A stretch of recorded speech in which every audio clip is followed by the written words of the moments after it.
Hello. It is not June. I need reading glasses. That's what day it is.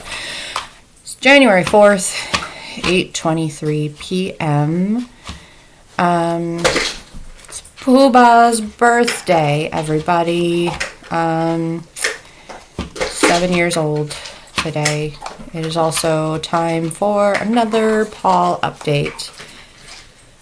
I received messages from people saying that they preferred them out here so that they could see, where is she? Oh, she's playing with her toy, so that they could watch Prudence. And here's the birthday boy. He wants to sit with us. Just because sometimes when there's news that is hard to hear, the comedy going on in the background makes it a little easier. So yeah, back out in the spacious kitchen, dining room, living room, dog kennel area of the vast estate that we call our home. So yeah, Christmas, terrible. New Year's, awesome. That was a quick catch up for those of you that got the last update. And of course, you know that week between Christmas and New Year's just doesn't seem to exist. And that brings us up to today, which was his follow-up visit, kind of assessment with Dr. Leonard. And of course, we got absolutely no information what today was going to be like. We didn't know if he was going to be poked and prodded and run through machines or what. So we packed up, our traveling caravan with my big purse, the wet bag, and the whole shebang. Left in the middle of the night, which was like 10 a.m. Very, very early for us, especially these days. And headed out. And then, look. No, you can't look. Never mind. Listen. Headed out and got to the doctor's office. And once again, the nurse left us in the room long enough for Sticky Fingers to fill up her purse. And then the doctor came in, and he's a busy man lately. I guess he's having... Tuesday is a surgery day. That's the day he does surgery. Wednesday is office day. I don't know what he does the rest of the week. Don't really care. But I guess there's so many surgeries and emergency surgeries being scheduled that he had to do an emergency surgery today that had already been rescheduled before. So how is it an emergency if it's scheduled? I don't know. But yeah, I mean, he wasn't even fully out of his scrubs. He was still pretty gowned up. Very clean fingernails. I was impressed. But yeah, he just kind of poked Paul in the stomach, asked him how he was feeling, and then said, "How does the second week in February sound?" And we were like, sounded like Dr. Venkman, actually. We were just like, Valentine's Day. But, I mean, that's a good Valentine's Day, getting yourself and your loved one put back together. So, that's cool.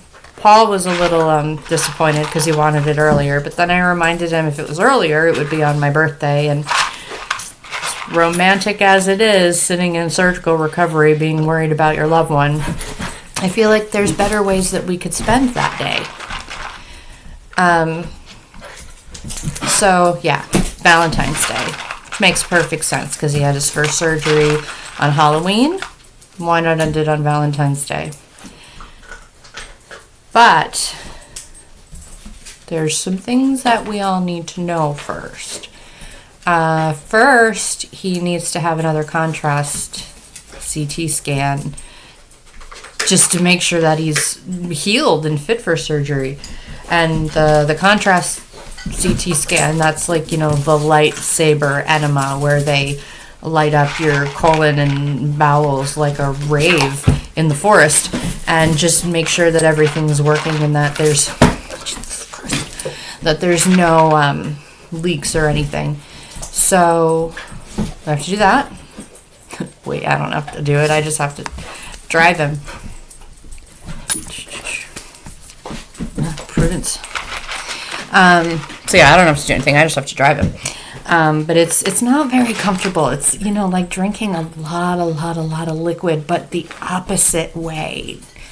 Not orally,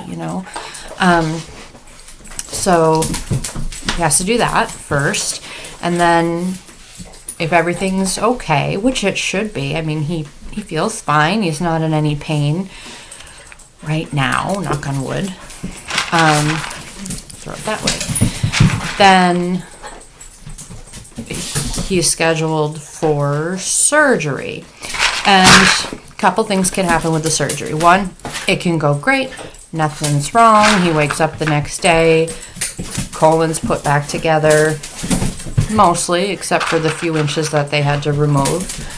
And then, they pack up where the ostomy was, and he's in the hospital for 5 days. But we're all thinking to ourselves, well, Dr. Lennett said it out loud. That's how it was supposed to be the first time. The other thing that could happen is there was more damage than originally thought, and there needs to be a different resection, in which case they want to send him to the hospital in Burlington, which you have to pay for parking there, and it's an hour away, and it's a good hospital. It's just, don't make people pay for parking. That's really shitty. The other option is sending him to New Hampshire, to Dartmouth Hitchcock, that's better. I don't know what their parking situation's like. But I should say we have a friend who is moving there, actually, to work there, I believe. So we will have someone we know down in New Hampshire that I haven't actually officially asked her, but if we're all really, really nice, maybe she'll let me and the pups, just kind of hang there for a week and dog sit her dogs. That would be nice of her. That would be super nice of her, actually. Either way, gas money's going to be a problem. Also, that means I can't go back to work yet because January's out. February's out.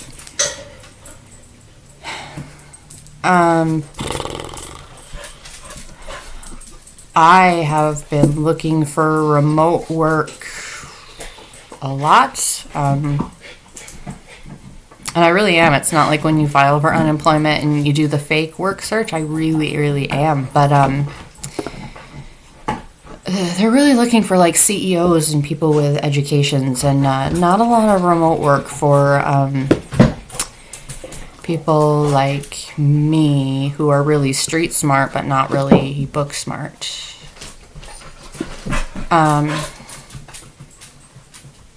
And the state is still investigating my claim because they said they think that I can't go back to work, but like remote work, I can do it. Just gotta find a place. So yeah, we did hit our $10,000 goal though. Our original $10,000 goal. At this point, math, probably why I can't get those big fancy remote work jobs, because math is just, so I would say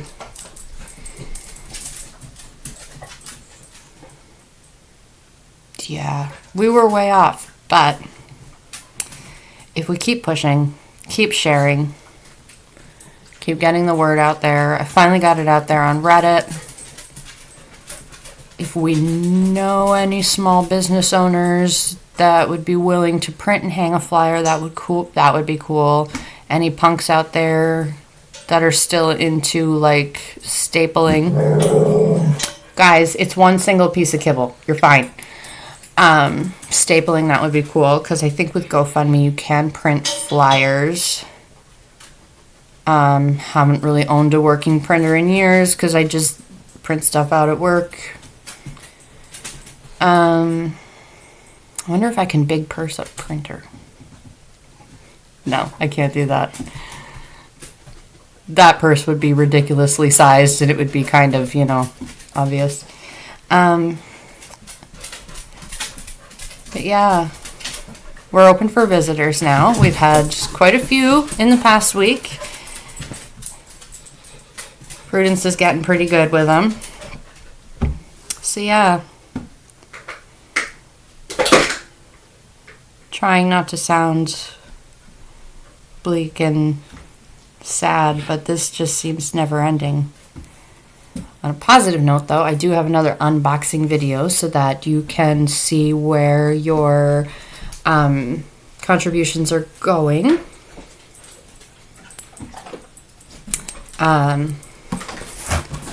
Let's see. So one of the things, this man has not been outside really since Halloween. It's central Vermont. It's winter, even though it kind of feels like Florida out there some days. So we got an LED energy lamp. A sad lamp for seasonal affective disorder. What happened a few weeks ago really didn't need to happen. Sucks that it did. I didn't create the situation. I'm dealing with it, so obviously I'm going to stay away from this because even the box is hurting my skin, but we're going to make sure that he goes into surgery with a nice tan and a sunny disposition. Also, this seems to be the month when everything that we own and have owned for years is breaking. What happened? Oh, like, my windshield wiper broke. Like, just out of nowhere. One day Paul was like, oh, your windshield wiper looks like it's getting old. I'm like, no, it's fine. I just replaced them. And then when I was scraping ice off the car, it just went somewhere off into the great beyond. So I'm driving Paul's car until I can get some windshield wipers, but I don't need to drive the Buick right now, so who cares? Our toaster, it's a toaster. You put 2 slices of bread in and toast comes out. Like, do those ever break? Ours broke because apparently I bought the one toaster in the world that breaks. And then our toothbrushes. I know it sounds bougie that we use electric toothbrushes, but good dental care at home is excellent preventative medicine, and if you take really good care of your teeth, then that prevents really expensive dental bills. So we got new toothbrush. So, luckily if he has to have any tubes or anything, or if, something bizarre happens and he goes back to fire breathing, he won't have any more problems like that. We won't live through that again. And the last thing, since he has been, just lying in bed since the end of October, he's not really entirely sure what day it is, and that can be kind of weird, especially on like holidays and things like that.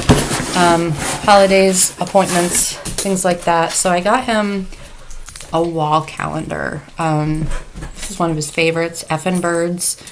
I guess we're bird people now. I don't know if you've been following my stained glass hijinks and all that, but we really like birds. I guess that means we're officially middle-aged, but this we can hang up, we can put his appointments on, things like that, and he can finally know what day it is, because it messes with your mind a lot when you're just in the same room, in the same house, eating the same foods every single day, and nothing ever changes, especially now that we don't have the nurses coming, because they would come on Monday and Thursday. So that was stop it. Stop. That was a really good way of just knowing if it was the beginning or the end of the week. But now they don't come anymore, so we just, it could be any day. I know garbage day. That's really good. So garbage day is Wednesday, and then the one day we don't get mail, that's Sunday. But that's good for me because I get to go outside. He doesn't have that. So a wall calendar. Prudence Justice, it is his birthday. Imagine if we had children.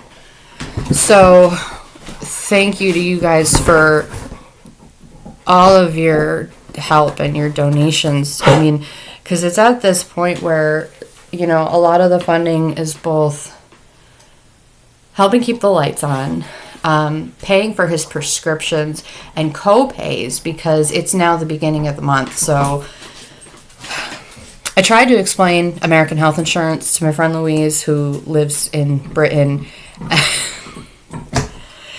When you explain it to someone that doesn't live in the U.S., it sounds even crazier than it is when you live among it.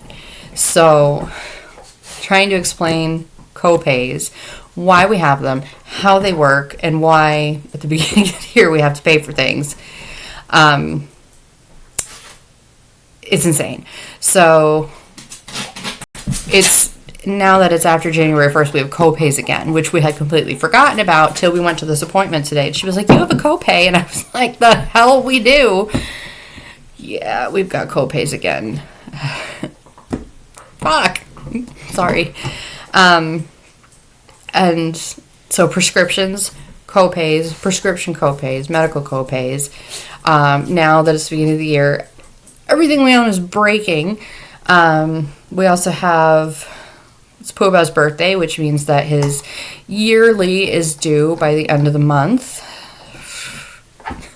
Can't you just avoid getting leptospirosis for a year? That would be fun, right? And also, rabies. You don't need a shot for that. I don't have one. Yeah, you do.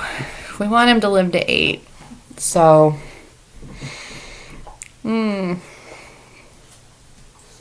you guys and all your love and all of your thoughts and prayers have gotten us this far, and I really can't believe it. I still wake up every day, and when I take the dogs for walks, I really do think to myself, what a wonderful world. Because of all of you. And I would say, let's see, October, November, December, January, February, March. We are about halfway through. We're halfway through this. And I really, truly believe we can keep going and we can make it.